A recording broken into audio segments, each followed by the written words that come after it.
BNP, জামাতে ইসলামী সহ কয়েকটি দলের সঙ্গে সংলাপ করেছেন অন্তর্বর্তীকালীন সরকারের প্রধান উপদেষ্টা ডক্টর মোহাম্মদ ইউনূস।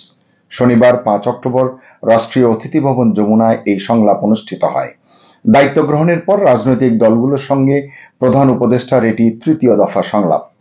আগের দুই সংলাপের মতো এবারও আওয়ামী লীগ সহ তাদের জোটের কোনো দলকে আমন্ত্রণ জানানো হয়নি। ডাক পায়নি Jatiya Party Japa, Liberal Democratic Party এলডিপিও। তবে রাজনৈতিক দল না হলেও হেফাজতে ইসলাম আমন্ত্রণ পেয়েছে। সংলাপের আলোচ্য বিষয় নিয়ে কৌতূহল রয়েছে সর্বস্তরের মানুষের মধ্যে।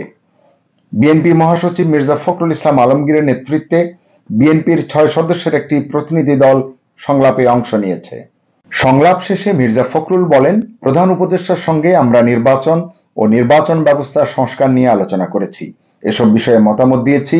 নির্বাচন কমিশন নিয়োগ আইন স্থগিত করে প্রধান রাজনৈতিক দলগুলোর ঐকমত্যের ভিত্তিতে অবিলম্বে নির্বাচন কমিশন গঠন করার কথা বলেছি।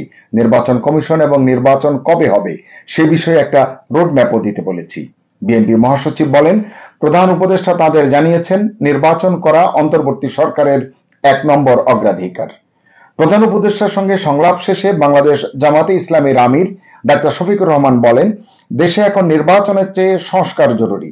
আগামী নির্বাচন যাতে গ্রহণযোগ্য, সুষ্ঠু ও শান্তিপূর্ণ পরিবেশে অনুষ্ঠিত হতে পারে সেজন্য মৌলিক কিছু প্রস্তাব দিয়েছে জামায়াতে ইসলামী।